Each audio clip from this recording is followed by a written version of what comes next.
ওম শান্তি। আজকের মূল্য তারিখ 20-3-2025। বাবা বলেন, বাচ্চারা আমার সাথে বুদ্ধি যুক্ত করো, তাহলেই বিকর্ম বিনাশ হবে। বাবাই হলেন আত্মিক পিতা। তিনি এই অবিনাশী জ্ঞানরত্ন প্রদান করতে এসেছেন, যার দ্বারা পুনরায় আদি সনাতন দেবী দেবতা ধর্মের স্থাপনা হচ্ছে। এই রাজযোগের দ্বারাই সকলে শ্যামবর্ণ থেকে গৌরবর্ণে পরিণত হচ্ছে। বাবাই এসে আসরিক জগতের বিনাশ করে দৈবী ধর্মের স্থাপনা করেন। বাবা তাই বলেছেন, মিষ্টি বাচ্চারা, এই পুরনো দুনিয়ার সুপ্ত হলো অল্পকালের ক্ষণভঙ্গুর, এ সাথে যাবে না।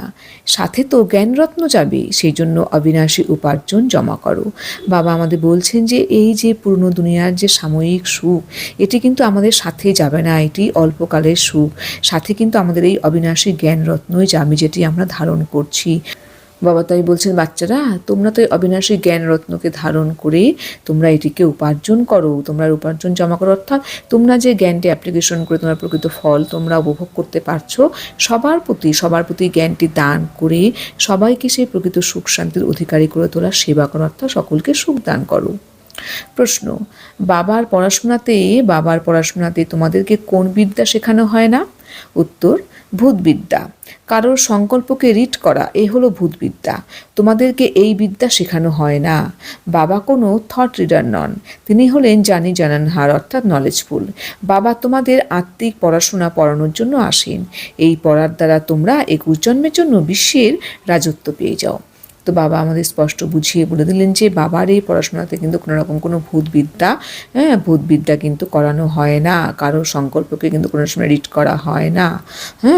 বাবা কিন্তু কোনো থট রিডার নন, বাবা হলেন নলেজফুল। তিনি আমাদের কিন্তু জ্ঞান প্রদান করে তিনি কিন্তু আমাদের ড্রামার সম্বন্ধে অবগত করে সকল অজ্ঞান অন্ধকার থেকে মুক্ত করে তিনি আমাদের আলোর দিকে নিয়ে যাচ্ছেন। সত্য জ্ঞান দিয়ে তিনি আমাদের সত্যখণ্ডের মালিক বানাচ্ছেন। তো আমাদের বাবা এই আত্মিক পড়াশোনার জন্যই কিন্তু আমাদের কাছে আসেন। এই পড়ার দ্বারাই কিন্তু আমরা 21 জন্মের জন্য বিশ্বের রাজত্ব কিন্তু প্রাপ্ত করে থাকি। मीठे मीठे सिखलाते बच्चों प्रति माता पिता बाप दादा की याद प्यार गुड मॉर्निंग।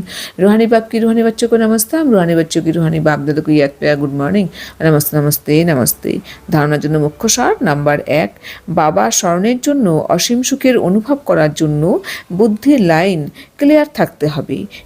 স্মরণ অগ্নিরূপ হলেই আত্মা শতপ্রধান হবে। আমরা যত বাবার স্মরণে থাকবো, অর্থাৎ বাবার স্মরণে থেকে সেই সুখের প্রাপ্তি করার জন্য, সুখের অনুভব করার জন্য কিন্তু আমাদের বুদ্ধি লাইনকে কিন্তু ক্লিন অ্যান্ড ক্লিয়ার কিন্তু অবশ্যই রাখতে হবে। তার ফলেই যে বাবার থেকে যে আমরা বাবার স্মরণে যোগযুক্ত অবস্থায় থেকে যে আমরা যে সুখ অনুভব করলাম, তখনই কিন্তু সেটা আমরা প্রাপ্ত করতে পারবো বা অনুভব করতে পারবো, যখন আমাদের বুদ্ধির লাইনটা ক্লিন থাকবে। আমাদের স্মরণ যত অগ্নিরূপ হবে, অর্থাৎ একদম কানেক্টেড থাকবে বাবার সাথে, কারণ কথাই আছে যোগ অগ্নি। কারণ বাবার সঙ্গে যত যোগযুক্ত অবস্থায় থাকবো, তার ফলে কিন্তু আমার জন্মান্তরে বিকর্ম বিনাশ হয়ে যাবে।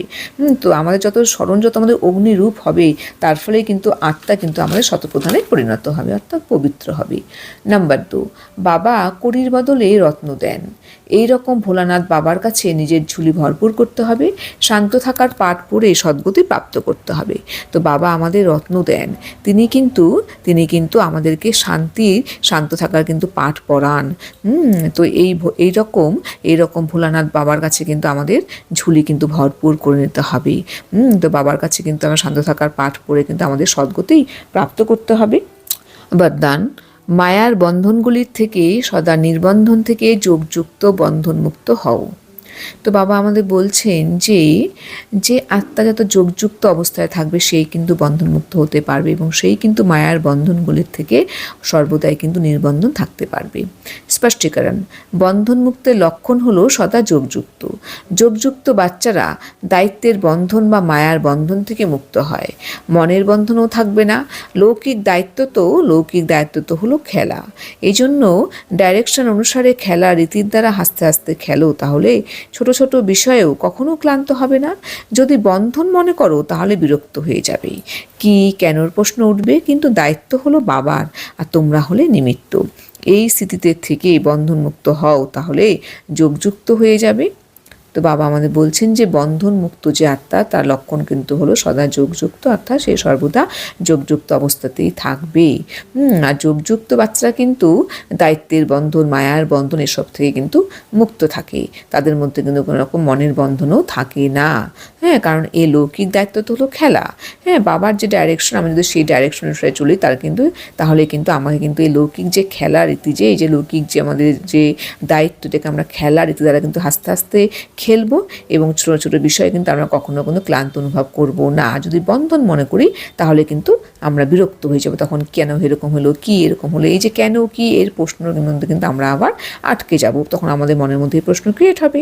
তাই বাবা বলছেন যে দায়িত্ব তো আমাদের বাবার, আমরা যদি বাবার শ্রীমত অনুসরণ করে চলি, আমাদের সমস্ত দায়িত্ব বাবার, আর আমরা শুধু হলাম নিমিত্ত। তো আমরা যত এই সিরিজে থেকে আমরা আমাদের কর্মকাণ্ড করতে পারবো, তার ফলে কিন্তু বন্ধনমুক্ত হতে পারবো, এবং তার ফলে আমরা যোগযুক্ত হয়ে অবশ্যই কিন্তু আমরা চলতে পারবো। স্লোগান: করণ কারাবানহারের স্থিতিতে থেকে ইগো আর অভিমানকে সমাপ্ত করো।